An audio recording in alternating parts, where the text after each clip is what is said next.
X. Então a gente tem os múltiplos muito baixos, se eu não me engano, a gente tá na mínima dos últimos 20 anos, né?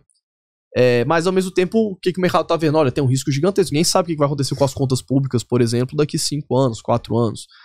Então, é esse trade-off que a gente faz. Cara, interessante. Tomar o risco ou não. Qual o nome desse triângulo aí que você falou? Muito bacana. Pode chamar de triângulo do holder. Ó, o triângulo do holder aí.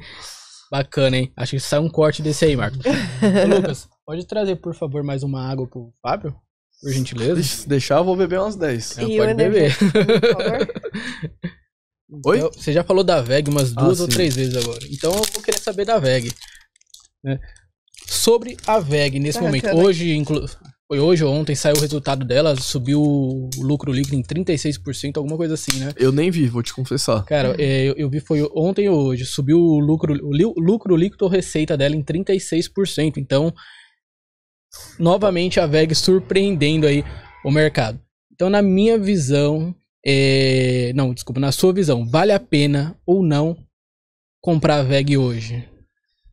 Cara, eu acho que a decisão de você ter VEG na carteira ou não vai depender, um ponto também assim, antes da sua pergunta, né? É importante entender que se as ações que estão na sua carteira são ações compatíveis com o que você está esperando de risco e de retorno dela. Eu gosto de fazer uma analogia que é a seguinte, quando você vai construir uma casa, qual que é a primeira coisa que você faz? Fundação. Mas antes da fundação. O orçamento, né? Pra ver se dá. Não, juntar antes. dinheiro? Antes. Você decidiu, vou construir uma casa, vou comprar um terreno. Comprou o terreno. O projeto. Projeto. Isso. Você precisa fazer o projeto. Quando você vai fazer o projeto da casa, o que você pensa? Você pensa, bom, eu vou ter filho, quero ter filho, quantos quartos vai ter a casa? Eu gosto de área de lazer, minha cozinha vai ser integrada com a sala, vou ter uma área de lazer grande, ou a área de lazer vai ser pequena e eu vou dar prioridade pros quartos. Você gosta muito de viajar ou não? Porque às vezes você gosta muito de viajar, é melhor você nem ter uma casa, ter um apartamento. Então, essas questões de cunho pessoal, elas precisam ser feitas antes. E eu gosto de dar esse exemplo porque eu acho que é necessário fazer um projeto da carteira. Todo mundo cometeu esse erro. Eu cometi esse erro lá quando eu comecei em 2008 na bolsa. Que foi basicamente o seguinte, você começa a investir, você abre uma conta na corretora, eu sempre falo pra galera, abre conta na corretora, compra qualquer ação lá, qualquer trocado, só pra você ver que não é nenhum bicho de 7 cabeças. Mas eu vejo que as pessoas começam a comprar as ações sem ter um projeto antes de carteira. E o que é o projeto, né? Você definir qual que é o seu perfil de investidor, quais são os seus objetivos pessoais com aqueles investimentos, para aí sim você definir as macroalocações. Então, renda fixa, Brasil, FIIs e ações Brasil, qual percentual você vai ter em cada um desses grupos. Renda fixa americana, ações americanas e REITs americanos. Então, definindo isso, aí você começa a preencher essas caixinhas. Aí você pode preencher de forma passiva, com os ETFs, de forma ativa, com os ativos diretamente. Mas eu acho que é importante em algum momento o investidor respirar, dar um passo, voltar se ele não fez o projeto e desenhar essa carteira. Porque é a mesma coisa se você for fazer uma obra, né? Então você não fez o projeto. Aí você fala assim, não, aqui vai ter uma sala. Agora eu vou ter um quarto aqui. Ih, ficou faltando um quarto, faz um puxadinho. Então fica aquela coisa sem planejamento. Então quando você tem um planejamento, você sabe o resultado que você vai ter lá no futuro. De alguma forma. Então é importante esse passo, porque às vezes a VEG é uma excelente empresa para estar na minha carteira, mas não de quem está assistindo. Porque às vezes a pessoa nem deveria ter ações, por exemplo. Ela pode, eu sou a favor de você ter todos os grupos de ativos, mas em alguns determinados casos pode fazer sentido você ter só renda fixa e FIIs, ou depende de renda fixa, FIIs e REITs, um pouco de ações, e nas ações você ir só para empresas consolidadas, de fato, às vezes pode fazer sentido você ter só empresas de dividendos, ou às vezes só empresas de crescimento, ou um mix das duas.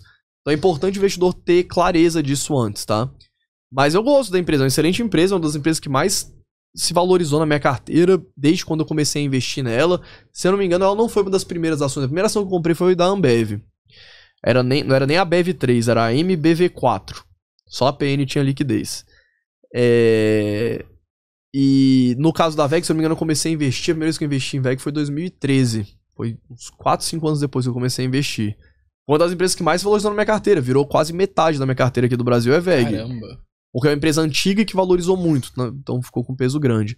Mas é uma empresa excelente, assim. Eles têm um modelo interessante de investimentos conservadores. Ela não é uma empresa que investe de forma muito agressiva. A gente sabe que é um fator importante de desempenho da empresa não ser uma empresa de investimentos agressivos. Ela distribui mais ou menos metade da geração de caixa dela em forma de dividendo. A outra metade ela reinveste em crescimento. Ela vem expandindo bastante nos Estados Unidos, na Europa, fazendo aquisições de empresas de motores lá fora também. Então, assim, é uma empresa que é líder aqui no Brasil.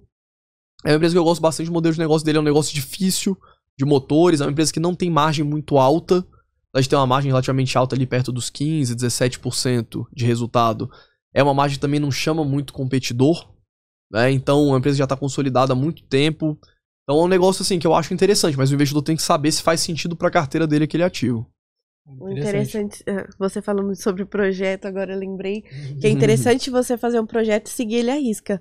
Igual o projeto, por exemplo, nós estávamos planejando ter outro filho e a gente comprou uma cama pro quarto que já era do nosso filho, que a gente já tinha, enorme, com esse carregador, e aí, depois que veio outro filho, a gente... E agora? Não cabia a cama, né? Que é condomínio. Então é importante fazer um projeto e seguir ele à risca. O que eu sou engenheiro civil, né, de formação. E meu pai também é engenheiro. Eu trabalhei um tempo com obra, principalmente no tempo da faculdade. Meu pai falava muito isso. Ele falava assim, olha, o papel aceita qualquer coisa.